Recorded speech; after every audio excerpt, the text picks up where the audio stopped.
Hello students.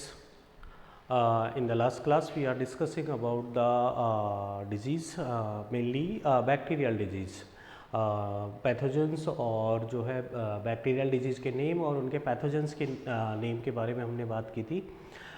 Today we are discussing in detail about all these bacterial disease. First of all we are discussing about leprosy. First disease, leprosy.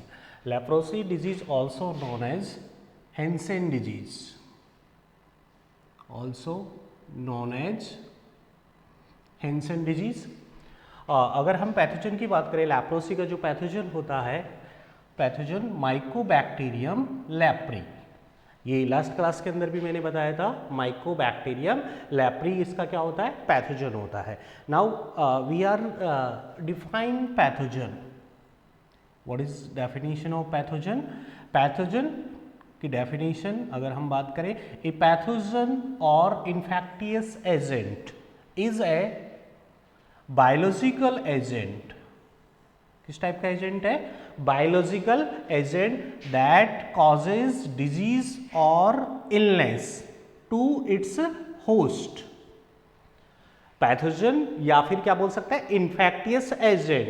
एक क्या होता है, biological agent, क्योंकि agent जो है या जो डिजीज प्रोड्यूस करने वाले होते हैं वो बायोलॉजिकल के अलावा फिजिकल भी हो सकते हैं, केमिकल भी हो सकते हैं. लेकिन पर्टिकुलरली जो पैथोजन वर्ड यूज किया जाता है वो किन के लिए यूज किया जाता है? बायोलॉजिकल एजेंट्स के लिए यूज किया जाता है, जो क्या करते हैं, दैट कॉजेज डिजीज और illness to its host. Host मतलब जो ऑर्गेनिज्म है जिसको डिजीज है उसको क्या बोला जाता है? होस्ट बोला जाता है. जैसे हमको अगर कोई लेप्रोसी का जो पैथोजन होता है, माइकोबैक्टीरियम लेप्री, हमारी बॉडी में एंटर कर रहा है तो हम उसके लिए क्या हो गए? होस्ट हो गए. तो पैथोजन की डेफिनेशन ये 1 और 2 टाइम्स जो है बोर्ड एग्जाम में पूछी गई भी है. डेफिनेशन 1 मार्क्स की, defined pathogen. A pathogen or infectious agent is a biological agent. Which type agent? Biological agent that causes disease or illness to its host. Clear? तो यहां पर लेप्रोसी का जो पैथोजन है वो क्या है? Mycobacterium leprae. नाउ अगर हम इस डिजीज के इंक्यूबेशन पीरियड की बात करें, इंक्यूबेशन पीरियड ये कितना होता है? 1 to 7 years. ये जनरली जो है हम लोगों की जो राजस्थान बोर्ड की जो बुक है उसके अंदर 1 to 7 years दिया हुआ है. अगर हम वर्ल्ड हेल्थ ऑर्गेनाइजेशन के पैरामीटर्स की बात करें तो अकॉर्डिंग वर्ल्ड हेल्थ ऑर्गेनाइजेशन ये इंक्यूबेशन पीरियड कितना होता है? 5 years. कितना है? 5 years incubation period. Now incubation period, इसकी डेफिनेशन क्या है? ये क्या है? इंक्यूबेशन पीरियड क्या है? Now here is this its definition. The time between infection and appearance of the first symptoms. Simple सी डेफिनेशन है. टाइम, एक क्या है? टाइम है. किस किस के बीच का time? Infection and appearance of the first symptoms. Leprosy का जो पैथोजन है माइकोबैक्टीरियम लेप्री बॉडी के अंदर एंटर कर गया, आज एंटर किया, और उसकी जो फर्स्ट सिम्टम्स होते हैं वो अप्रॉक्स 1 to 7 years या फिर जनरली एवरेज 5 years बाद में अपेयर होते हैं. इसी ड्यूरेशन को क्या बोला जाता है? Incubation period. क्लियर? ये दोनों डेफिनेशन बहुत इंपॉर्टेंट है, पैथोजन की डेफिनेशन एंड इंक्यूबेशन पीरियड. तो लेप्रोसी के केस में जो माइकोबैक्टीरियम लेप्री है उसका इंक्यूबेशन पीरियड कितना होता है? 1 to 7 years होता है, और अकॉर्डिंग WHO कितना होता है? 5 years होता है. नाउ अफेक्टिव बॉडी पार्ट्स की अगर हम बात करें, लेप्रोसी अगर हो रही है तो लेप्रोसी में जो अफेक्टिव बॉडी पार्ट्स होते हैं वो कौन कौन से होते हैं? First nervous system. Nervous system में भी पार्टिकुलरली अगर हम लेके चले, क्योंकि नर्वस सिस्टम आप लोगों को पता है, एक तो CNS हो गया, मेनली CNS और PNS, central nervous system and peripheral nervous system. Peripheral nervous system.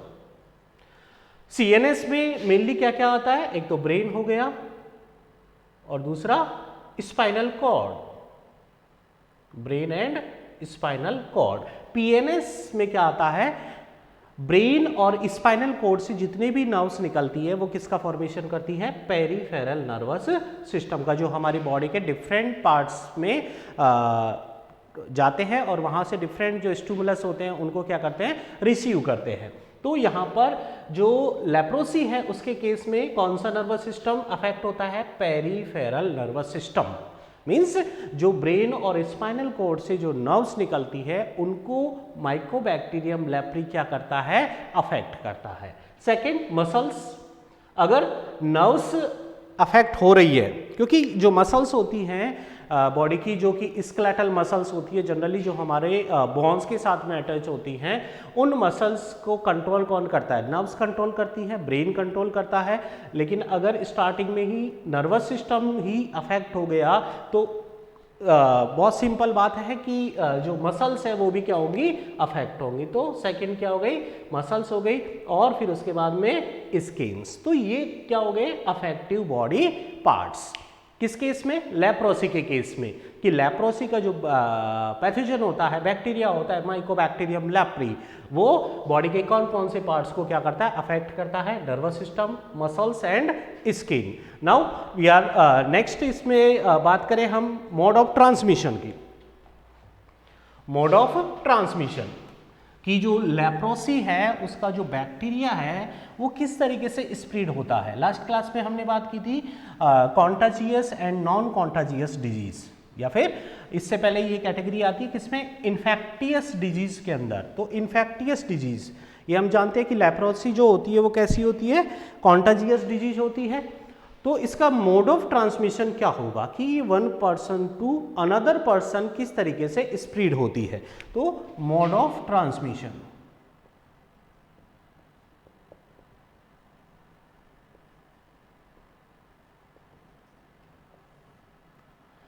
Leprosy के मोड ऑफ ट्रांसमिशन जो होता है वो जनरली जो लिक्विड होता है, लिक्विड discharge from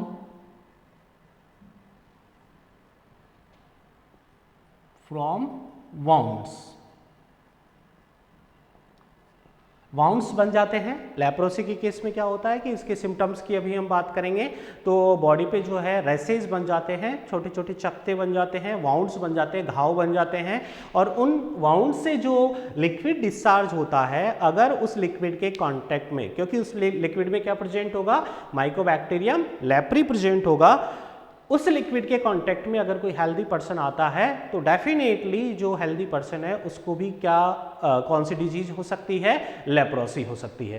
तो ये हो गया। और इसके अलावा मोड ऑफ ट्रांसमिशन में एक तो ये हो गया, और ये बहुत डिफाइन है या सिंपल है कि अगर जो भी इन्फेक्टियस डिजीज होती हैं या कॉन्टाजियस डिजीज जो होती हैं वो किस तरीके से स्प्रेड होती है, अगर हम किसी इन्फेक्टेड पर्सन के साथ में बैठे हैं, उसके कोई भी जो है डेली लाइफ के अंदर जो भी रूटीनली जो डिफरेंट टाइप के जो चीज़ें वो यूज़ करता है, उनका अगर हम यूज़ करते हैं तो वो डिजीज हमको भी हो सकती है। तो मोड ऑफ ट्रांसमिशन एक तो क्या हो गया, ये ड्रॉपलेट इन्फेक्शन के अंदर आता है, जिसमें लिक्विड जो होता है वाउंड से निकलकर और किसी भी तरीके से एयर के थ्रू हो सकता है, वाटर के थ्रू हो सकता है, या डायरेक्ट कॉन्टैक्ट के थ्रू, क्लॉथ्स के थ्रू हेल्दी पर्सन में क्या हो सकता है, ट्रांसफर हो सकता है। तो ये क्या हो गया इसका mode of transmission.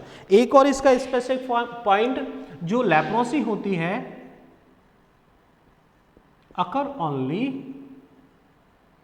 In humans, केवल ही किन में होती है, ह्यूमंस में। जैसे और डिजीज की हम बात करेंगे, ट्यूबरक्यूलोसिस हो गया, निमोनिया हो गया, ये सारे एनिमल्स में, अदर जो एनिमल्स होते हैं उनमें भी होती है, लेकिन लेप्रोसी जो होती है केवल किस में होती है, ह्यूमंस में होती है। अदर एनिमल्स में ये डिजीज नहीं पाई जाती है।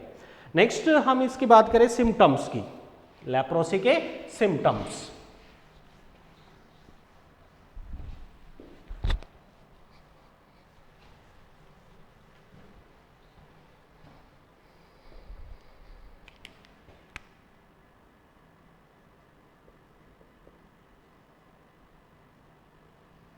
फर्स्ट सिम्टम्स इसका है नम्बनेस। नम्बनेस का मतलब होता है नो सेंसेशन,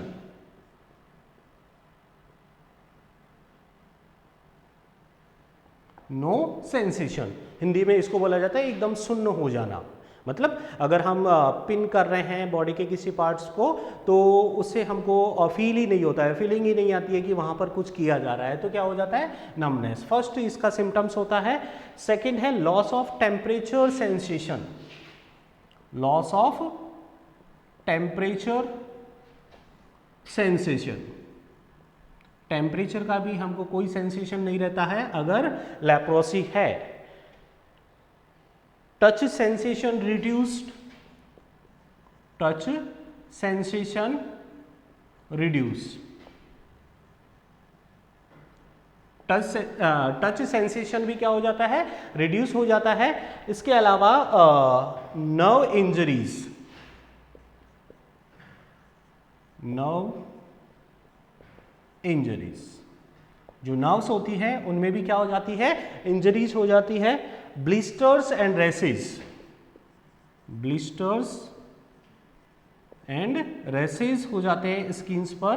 ब्लिस्टर्स फोड़े जो होते हैं, फोड़े फुंसी जो होती है उनको क्या बोला जाता है, ब्लिस्टर्स। और रेसेस रेडनेस या रेड कलर के छोटे छोटे चकते बन जाते हैं, ब्लिस्टर्स एंड रेसेस हो सकते हैं। Large ulceration, large ulceration, ulcer form हो जाता है बॉडी में। And loss of digit, loss of digits. Digits generally हम किनको बोलते हैं, फिंगर्स हो गया, टॉयज हो गया।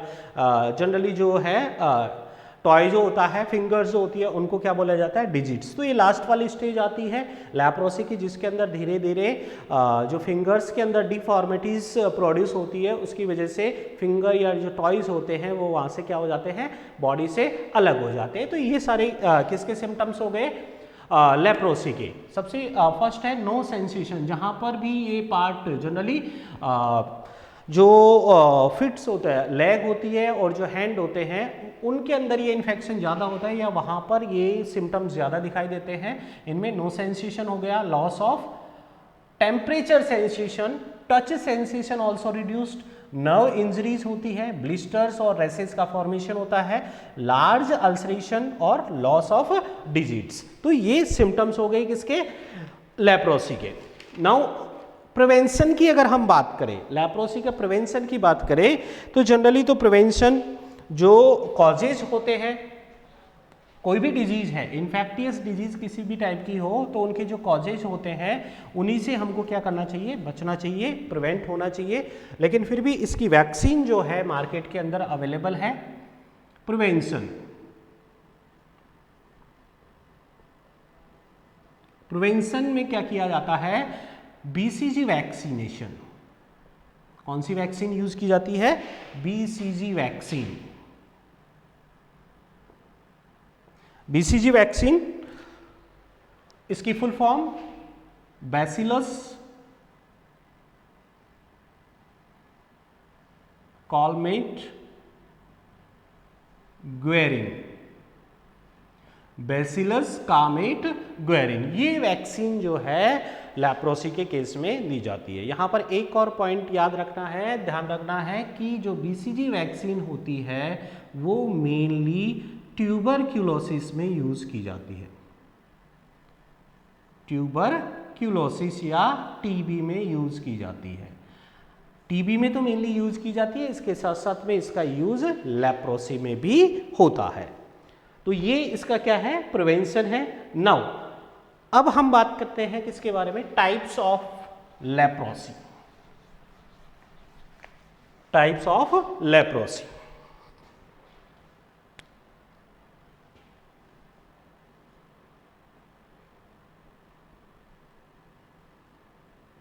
लेप्रोसी किस किस टाइप्स की हो सकती है, ये यहां पर मैं बना रहा हूं बीच में एक बॉर्डर।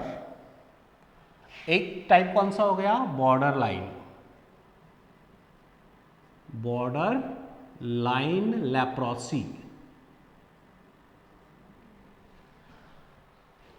एक तो कौन सी हो गई, बॉर्डर लाइन लेप्रोसी। एक होती है ट्यूबरक्यूलॉइड, ट्यूबरक्यूलॉइड लेप्रोसी। और बॉर्डर लाइन के इधर कौन सी है, ट्यूबरक्यूलोइड, और उधर कौन सी होगी, लेप्रोमेटस लेप्रोसी, लेप्रोमेटस लेप्रोसी।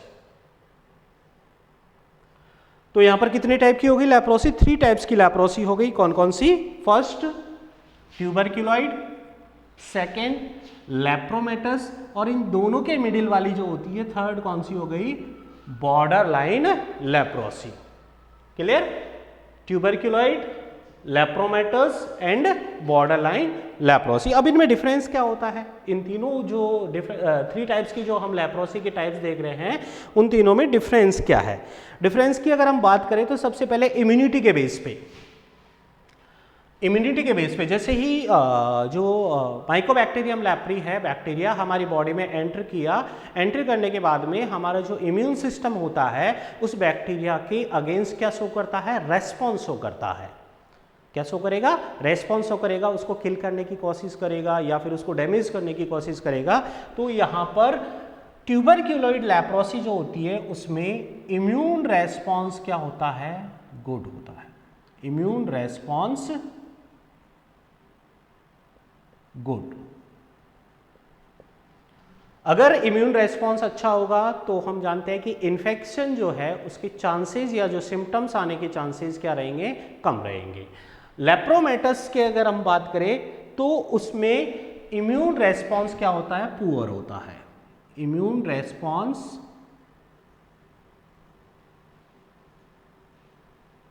पुअर।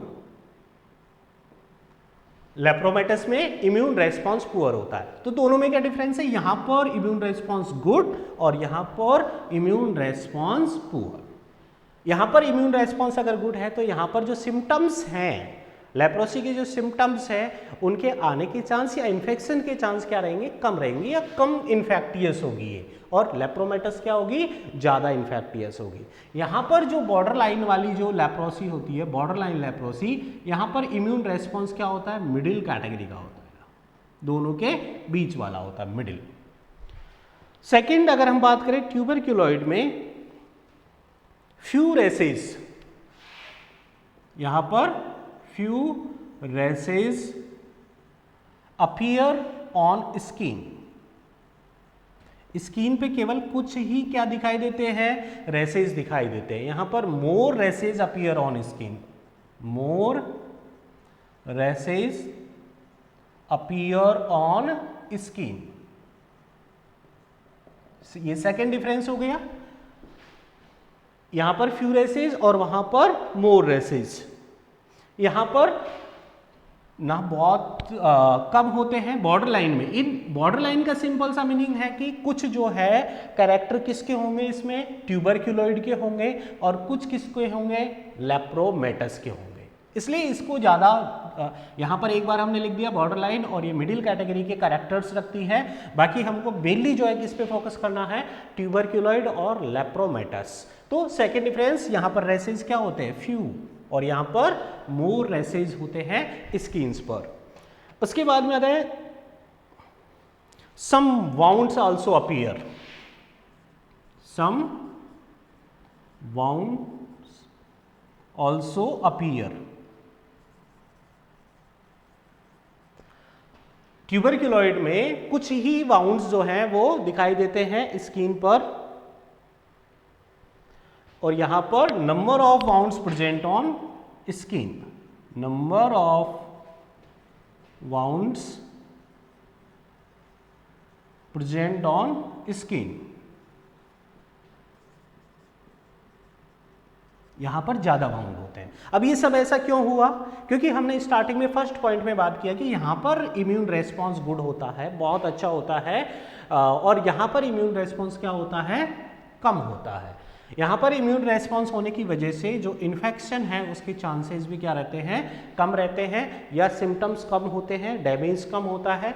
यहाँ पर इम्यून रेस्पॉन्स पुअर है तो यहाँ पर जो इन्फेक्शन के चांस है वो क्या है, ज़्यादा होते हैं। बॉर्डर लाइन जो है वो मिडिल कैटेगरी की होती है, यहाँ पर कुछ रेसेस भी होते हैं, कुछ वाउंड भी होते हैं। तो यहाँ पर ये सारे कैरेक्टर किसके होते हैं, क्लिनिकल जो कैरेक्टर्स होते हैं या सिम्टम्स होते हैं इन दोनों के मिलते जुलते यहाँ पर प्रेजेंट होते हैं। तो ये क्या हो गया, टाइप्स हो गए। किसका टाइप्स हो गए, ये लेप्रोसी के टाइप्स हो गए। डायरेक्टली एग्जाम के अंदर पूछा जा सकता है, write down the types of leprosy. तो 3 टाइप्स की हो गई, एक तो कौन सी हो गई, ट्यूबरक्यूलॉइड हो गई, लेप्रोमेटस हो गया एंड बॉर्डरलाइन लेप्रोसी हो गई।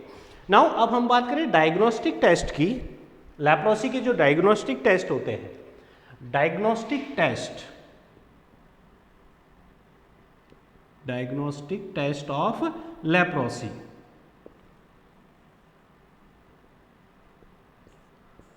डायग्नोस्टिक टेस्ट किस लिए किए जाते हैं, पता लगाने के लिए कि एक्चुअल में लेप्रोसी है या नहीं है, लेप्रोसी के बैक्टीरिया जो है बॉडी में प्रेजेंट है या नहीं है। तो यहाँ पर इसके लिए 2 टाइप्स के टेस्ट जो हैं वो होते हैं। एक होता है स्किन बायोप्सी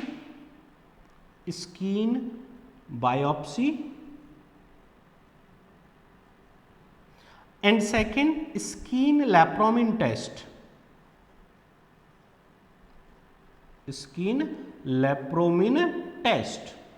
स्किन बायोप्सी में क्या किया जाता है, बायोप्सी, स्किन छोड़ो, बायोप्सी की अगर हम बात करें तो ये कैंसर में भी होता है बायोप्सी। बायोप्सी में क्या किया जाता है कि पर्टिकुलर जो प्लेस होता है जहाँ पर ऐसा लगता है कि वहाँ इन्फेक्शन हो सकता है, उस प्लेस की थोड़ी सी स्किन ली जाती है और उस स्किन का जो है लैब के अंदर क्या किया जाता है, माइक्रोस्कोप के हेल्प से एग्जामिनेशन किया जाता है कि उसमें क्या चेंजेज है, उस स्किन के पीस के अंदर जो सेल्स प्रेजेंट है उनमें क्या चेंजेज है, क्या अलग उनमें दिखाई दे रहा है, तो उससे पता लगाया जाता है। और दूसरा टेस्ट कौन सा होता है, स्किन लेप्रोमिन टेस्ट होता है। ये कंफर्मेटरी टेस्ट होता है जिससे लेप्रोसी के प्रेजेंस का और टाइप्स का, कि कौन से टाइप्स की लेप्रोसी है, ट्यूबरक्यूलॉइड है, लेप्रोमेटस है या बॉर्डरलाइन है, उसका पता लगाया जाता है। तो यहाँ पर ये क्या हो गए, इसके डायग्नोस्टिक टेस्ट हो गए। डायग्नोस्टिक टेस्ट मतलब आइडेंटिफाई करने के लिए किया जाता है। जैसे कि एड्स के केस में जो डायग्नोस्टिक टेस्ट होता है वो होता है एलिसा,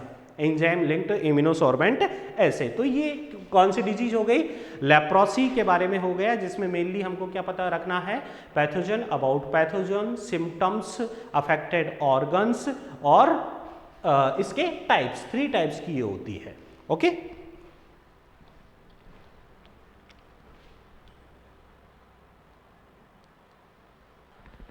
नेक्स्ट बैक्टीरियल डिजीज जो है वो उसके बारे में हम बात करेंगे, ट्यूबरक्यूलोसिस और शॉर्ट में इसको बोला जाता है टीबी। जनरली इसी नाम से जो है हम इसको जानते हैं, टीबी। ट्यूबरक्यूलोसिस और टीबी एक लंग इन्फेक्शन होता है जो जनरली कौन से पैथोजन से होता है, इसका जो पैथोजन होता है माइकोबैक्टीरियम ट्यूबरक्यूलोसिस। कौन सा पैथोजन है, माइकोबैक्टीरियम ट्यूबरक्यूलोसिस। ये जो पैथोजन है वो लंग्स में एंटर करता है और वहाँ के लंग्स के अंदर जो मेम्ब्रेन होती है उसको डैमेज करता है, जिससे धीरे धीरे लंग्स क्या हो जाते हैं, वीक हो जाते हैं। ये बैक्टीरिया जो होता है माइकोबैक्टीरियम ट्यूबरक्यूलोसिस एक और डिसऑर्डर प्रोड्यूस करता है, प्लूरेसी। एक और डिसऑर्डर कौन सा है, प्लूरेसी। प्लूरेसी का क्या मीनिंग होता है, inflammation of the tissue that line the lungs and chest cavity. Inflammation of the tissues that line the lungs and chest cavity. lungs आप लोगों ने जो है देखे होंगे डायग्राम इसका, ये हम लोगों के लंग्स होते हैं, यहाँ पर ये चेस्ट कैविटी प्रेजेंट होती है, ये पूरी चेस्ट कैविटी जो यहाँ पर इसको कवर किए हुए होती है, लंग्स को कवर किए होती है चेस्ट कैविटी के अंदर, लंग्स अंदर की कवरिंग होते हैं। इसके अलावा लंग्स जो है उनके खुद के अंदर भी क्या प्रेजेंट होती है, मेम्ब्रेन या टिश्यूज की कवरिंग होती है। तो उनको ये क्या कर देते हैं, इन्फेक्ट करते हैं माइकोबैक्टीरियम ट्यूबरक्यूलोसिस, और उनमें क्या कर देते हैं, इन्फ्लामेशन कर देते हैं, इन्फ्लामेशन प्रोड्यूस कर देते हैं। इन्फ्लामेशन मतलब जो ये टिश्यूज होते हैं वो क्या हो जाते हैं, रेड हो जाते हैं, यहाँ पर ब्लड की सप्लाई इंक्रीज हो जाती है और ये धीरे धीरे क्या होने लगते हैं, डैमेज होने लगते हैं। तो ये हो गया। अफेक्टेड बॉडी पार्ट्स की हम बात करें, जनरली डायरेक्टली पूछा जाता है which part is affected in the tuberculosis. Simple सा है, लंग्स के बारे में हम बात कर रहे हैं, तो ये कौन सा हो गया, लंग्स। अफेक्टेड बॉडी पार्ट्स कौन से होंगे, इसमें लंग्स होंगे। सिम्टम्स, अगर हम ट्यूबरक्यूलोसिस के सिम्टम्स की बात करें तो फर्स्ट ऑफ ऑल क्या हो गया, कफ, देन वेट लॉस, फैटिग, थकान, फैटिग क्या होता है? थकान होता है। लॉस ऑफ एपेटाइट, भूख नहीं लगती है, लॉस ऑफ एपेटाइट, भूख नहीं लगेगी तो क्या होगा? वेट लॉस होगा। वेट, भूख नहीं लगेगी तो हम खाना नहीं खाएंगे, खाना नहीं खाएंगे तो क्या आएगी? थकान आएगी। फीवर, फीवर होता है चिल्स, ठंड लगती है अचानक से। नाइट स्वेट्स, रात को अचानक से क्या आते हैं? पसीने आते हैं। चेस्ट पेन, चेस्ट पेन भी होता है। And shortness of breath, shortness of breath जो है ब्रीथिंग में क्या होती है? प्रॉब्लम होती है, या जो पेशेंट होता है जल्दी जल्दी जो है ब्रीथिंग करता है तो इसमें क्या हो जाता है? शॉर्टनेस। जनरली अगर हम देखेंगे तो एक हम पर्टिकुलर टाइम पीरियड लेते हैं ब्रीथिंग में, चाहे हम इनहेल कर रहे हो या एक्सहेल कर रहे हो, एक पर्टिकुलर टाइम पीरियड होता है। लेकिन जो ट्यूबरक्यूलोसिस का पेशेंट होता है वो जल्दी जल्दी क्या करता है? इनहेल और एक्सेल करता है, मतलब ब्रीथिंग उसकी क्या हो जाती है? फास्ट हो जाती है, शॉर्टनेस, ब्रीथ शॉर्ट हो जाती है, ब्रीथ का जो ड्यूरेशन हो जाता है वो क्या होता है? शॉर्ट हो जाता है। Now mode of transmission, mode of transmission, respiratory system या फिर बोल सकते हैं कि जो है लंग्स जो है उसका ये इन्फेक्शन है, तो सिंपल सा है कि इसमें कौन सा होगा mode of transmission? Droplet infection. Droplet infection किस तरीके से ये स्प्रेड होंगे? जैसे कोई पेशेंट है ट्यूबरक्यूलोसिस का, उसने स्नीजिंग की, छींका, कफिंग, खांसा, और उसकी वजह से स्नीजिंग और coughing, after sneezing and coughing जो ड्रॉप्स होती हैं उसकी बॉडी के अंदर से निकलकर, और क्योंकि इन ड्रॉप्स के अंदर क्या प्रेजेंट होगा? बैक्टीरिया प्रेजेंट होगा, तो अगर हेल्दी पर्सन उसके आसपास है या पास में है तो वो भी उसको क्या करेंगे? इन्फेक्ट करेंगे। Droplet infection. और जनरली ये जो ड्रॉप्स होती हैं वो किसके थ्रू?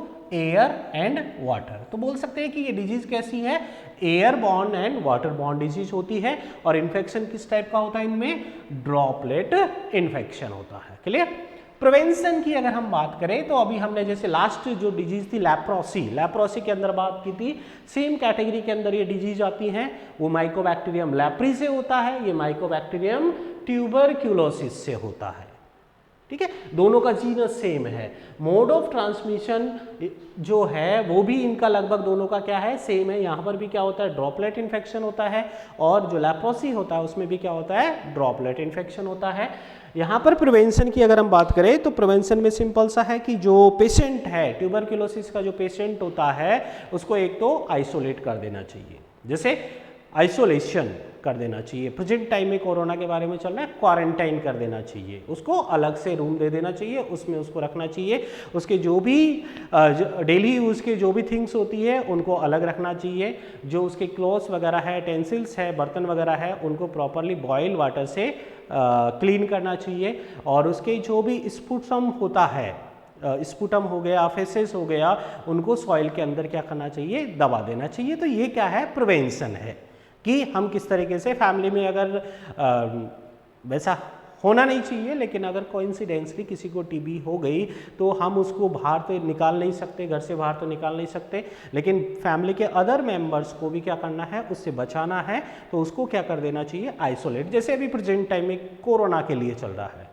कोरोना पेशेंट अगर है तो उसको अलग से क्या कर दिया जाता है? क्वारंटाइन कर दिया जाता है। सेम इसी तरीके से जो इन्फेक्टियस डिजीज है उनके भी वही प्रिवेंशन है कि उनके जो भी कॉजेज हैं उनको हम किस में कन्वर्ट कर दें? प्रिवेंशन में कर, जो कॉजेज हैं उनसे बचा जाए, तो वो उसका क्या हो गया?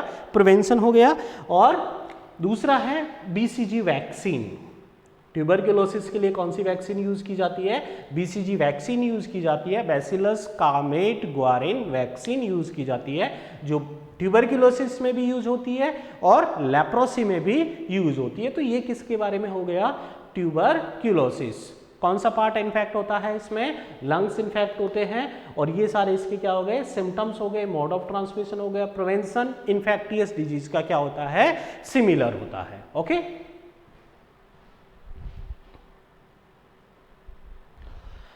थर्ड जो बैक्टीरियल डिजीज है वो है डिप्थीरिया। डिप्थीरिया, डिप्थीरिया के अगर हम पैथोजन की बात करें, पैथोजन इसका होता है कॉर्निबैक्टीरियम डिप्थीरियाई। कॉर्निबैक्टीरियम डिप्थीरियाई। ये इसका क्या हो गया, pathogen. Affected body parts, nose, throat, throat particularly जो है जो हमारे नोज के बाद में जो चेस्ट के अंदर एंटर होता है, गले वाला जो पार्ट होता है, थ्रोट हो गया। टॉन्सिल्स, ये जनरली लिम्फ नोड्स होती हैं, लिम्फ नोड्स जो हमारे नेक रीजन में प्रेजेंट होती है, present in neck region. Tonsils कोई डिजीज नहीं है, टॉन्सिल्स स्ट्रक्चर का नाम है। जनरली कौन सी स्ट्रक्चर्स होती है, ये लिम्फ नोड्स होती हैं। तो ये जो है ये 3 पार्ट्स जो है ये क्या होते हैं, अफेक्टेड होता है डिप्थीरिया के अंदर। सिम्टम्स की अगर हम बात करें डिप्थीरिया के सिम्टम्स की, ए thick grey membrane covering throat and tonsil. एक थिक और ग्रे मेम्ब्रेन किसको कवर कर लेती है, थ्रोट और टॉन्सिल को कवर कर लेती है। स्वलन ग्लैंड्स, ग्लैंड्स क्या हो जाती हैं, स्वेल हो जाती हैं। मेनली कौन सी ग्लैंड्स, ये जो लिम्फ नोड्स होते हैं उनमें क्या आ जाती है, स्वेलिंग आ जाती है, जिसको जनरली हम क्या बोलते हैं, टॉन्सिल हो गए, ऐसा बोला जाता है टॉन्सिल। एक्चुअल में वो इन लिम्फ नोड्स में क्या होती है, स्वेलिंग होती है। डिफिकल्टी इन ब्रीथिंग, ब्रीथिंग में प्रॉब्लम होती है। नेजल डिस्चार्ज, लिक्विड जो है नोज से क्या होता है, डिस्चार्ज होता है। फीवर एंड चिल्स, ठीक है, ठंड लगती है और फीवर होता है।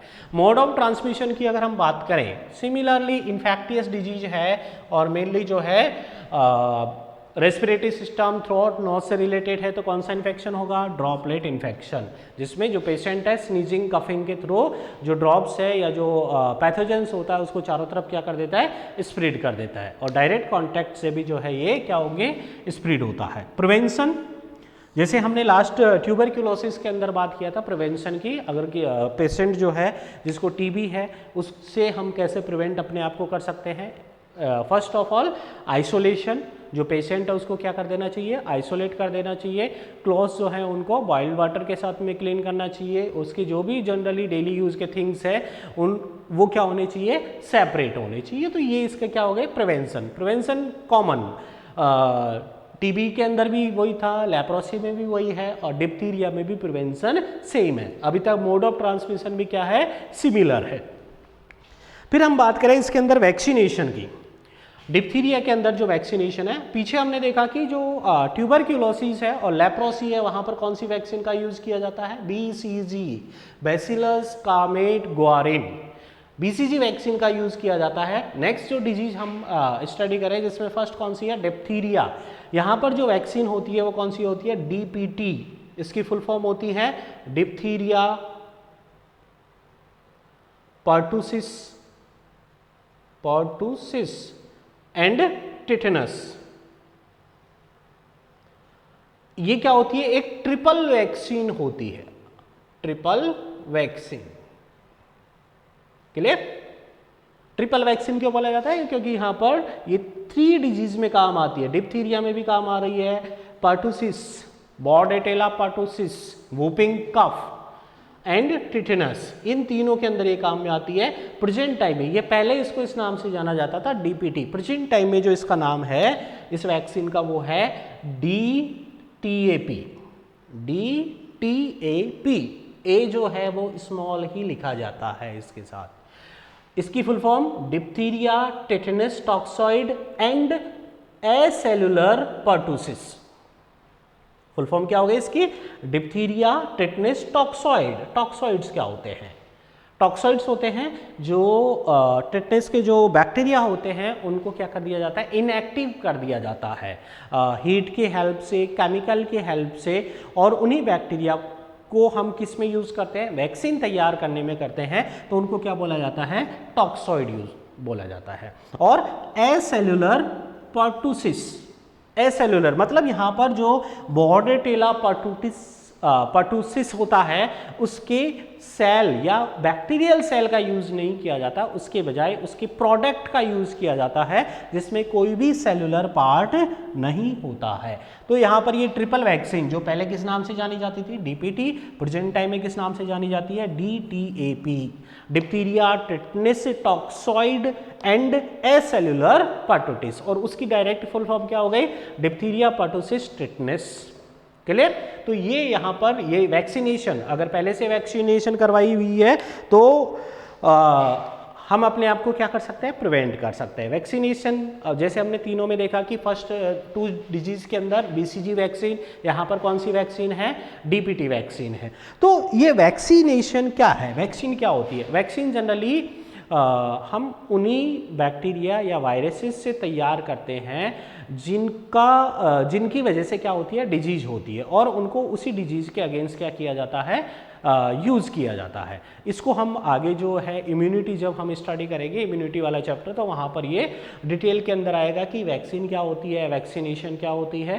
तो आज की जो हमारी क्लास है उसमें हम इतना ही 3 डिजीज़ के बारे में हमने डिस्कस किया, लेप्रोसी, ट्यूबरक्यूलोसिस एंड डिप्थीरिया। इसके अलावा और बैक्टीरियल डिजीज अभी बची हुई है, तो उन बैक्टीरियल डिजीज के बारे में हम बात करेंगे। मेनली यहाँ पर जो इम्पॉर्टेंट है, जितनी भी अभी ये बैक्टीरियल डिजीज आएंगे उनमें एक तो पैथोजन, जिसकी लिस्ट मैंने फर्स्ट लेक्चर में बता दी थी, उसके अलावा इनके जो अफेक्टेड ऑर्गन होते हैं, mode of transmission and prevention बहुत कॉमन से होते हैं। सिम्टम्स इंपॉर्टेंट है यहाँ पर, क्या सिम्टम्स उस डिजीज़ के हैं, और अगर कोई पर्टिकुलर उसके लिए वैक्सीन अवेलेबल है तो उस वैक्सीन के बारे में हमको याद रखना है। तो ये तीन डिजीज़ के बारे में हमने डिस्कस किया। Thank you so much.